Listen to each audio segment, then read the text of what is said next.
जय हिंद दोस्तों, एक बार फिर से आप सभी का स्वागत है आपके अपने चैनल खाकी टाक में। मैं हूं आपका दोस्त आपका भाई अनुज सिंह, लेकर आया हूं आपके लिए एक इन्फॉर्मेटिव वीडियो। एसएससी जीडी भर्ती प्रक्रिया पर रोक लगा दी गई है और इसके लिए कोलकाता हाईकोर्ट ने ऑफिशियल जजमेंट जारी किया है। ये जजमेंट जो जारी हुआ है वह है 29/7/2024 का।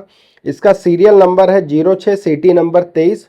और अगर आप इस जजमेंट की कॉपी देखना चाहते हैं तो कोलकाता हाईकोर्ट के ऑफिशियल वेबसाइट पर जाकर इसको आप डाउनलोड कर सकते हैं। ये भर्ती प्रक्रिया पर रोक क्यों लगाई गई है, क्या है इसका रीजन, 2024 की भर्ती पर इसका क्या प्रभाव पड़ेगा, और सबसे बड़ी वजह जो ये मानी जा रही है उसको मैं आपको बता दे रहा हूँ। इस संबंध में कई न्यूज आर्टिकल जारी किए गए हैं जो कि बंगाली लैंग्वेज में है, कुछ हिंदी में है, इंग्लिश में है। और सबसे बड़ी बात है कि इस प्रक्रिया को पूरे बंगाल के जो कैंडिडेट हैं या बंगाल में जो सेलेक्ट होने वाले कैंडिडेट हैं या बंगाल के लिए जो रिजर्व सीट है उन सभी सीटों को फ्रीज कर दिया गया है।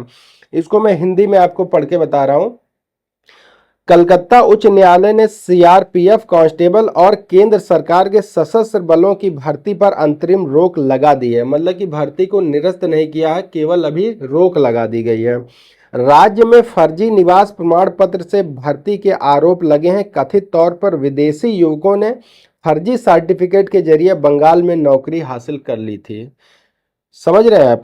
इससे राज्य के बच्चे वंचित हो गए। इस शिकायत के चलते जस्टिस अरविंद मुखोपाध्याय ने 2021 और 22 में करीब 9,500 पदों पर भर्ती प्रक्रिया पर रोक लगा दी है। ठीक है, साफ साफ लिखा है कि 2021 और 22 और इससे आने वाली जो भी भर्ती प्रक्रिया है उस पर रोक लगा दी है। क्यों लगा दी है? क्योंकि बहुत से बच्चे फर्जी डोमिसाइल सर्टिफिकेट बनाकर बंगाल में भर्ती हो जाते थे, क्योंकि वहां की मेरिट कम जाती थी और इसका लोग फायदा उठाते थे। इस संबंध में सीबीआई जांच भी गठित कर दी गई है। आप यहां पर नोटिस देख सकते हैं। तो उन बच्चों से मैं रिक्वेस्ट करूंगा जिन्होंने फर्जी डोमिसाइल सर्टिफिकेट बनाया है या फिर फर्जी डोमिसाइल सर्टिफिकेट बना के भर्ती भी हो गए हैं, तो उन सभी बच्चों से रिक्वेस्ट है कि वो ऐसा ना करें। इससे आपको 100% जेल जाना ही जाना है, इससे कोई आपको रोक नहीं सकता है। अब रही बात 2024 की वैकेंसी के बारे में। 2024 की वैकेंसी में भी कुछ ऐसा ही देखने को मिला था। इससे पहले एक नोटिस जारी की गई थी, उसमें बताया भी गया था कि किन किन स्टूडेंट्स की जो पात्रता है वो खारिज कर दी गई थी। अब आप समझ सकते हैं कि मामला किस स्तर तक पहुंच गया है जब सीबीआई जांच तक हो रही है और वहां के जो बच्चे हैं, वहां की जो अथॉरिटी है, वहां के जो सुपरविजन ऑफिसर हैं, वो भी इस बात को नोटिस कर रहे हैं कि इस बार 2024 की वैकेंसी में जो बच्चे फॉर्म डाले हैं वो क्या मूल रूप से बंगाल के रहने वाले हैं या फिर उन्होंने फर्जी तरीके से सर्टिफिकेट बनाया है। तो ऐसे भी बच्चे कमेंट कर रहे थे और बता रहे थे कि सर अगर हमारे राज्य में कोई इस तरीके का भर्ती होता तो उसको तो पहले हम लोग देखेंगे।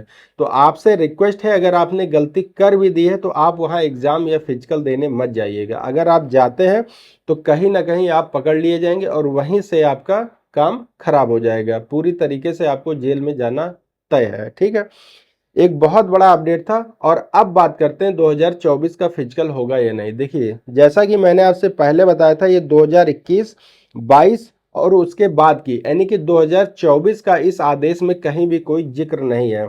तो 2024 का जो फिजिकल होगा वो अपने निर्धारित समय पर ही होगा, इस पर कोई असर इसका नहीं पड़ने वाला है। बस आपसे इतना कहने वाला हूं कि अगर आपने किसी भी तरीके का कोई भी गलत काम या फिर आपने फर्जी सर्टिफिकेट या फर्जी डोमिसाइल लगाया है तो आप सतर्क हो जाइए, सावधान हो जाइए। अगर आपके जानने में भी कोई है तो उसको भी सतर्क और सावधान कर दीजिए। मेहनत करिए, वर्दी आपकी मेहनत और आपकी काबिलियत के बल पर मिलेगी, ना कि फर्जी तरीके से इधर उधर जाकर भटकने से। ठीक है, बहुत बड़ा अपडेट था, आपके साथ शेयर करना जरूरी था। अगर इस संबंध में आपके पास कोई डाउट है या आप मुझसे कुछ पूछना चाहते हैं, बेशक मुझे कमेंट करिएगा। 24/7 आपके लिए अवेलेबल रहता हूं। तो मिलते हैं एक और वीडियो के साथ, तब तक आप सभी को जय हिंद, जय भारत।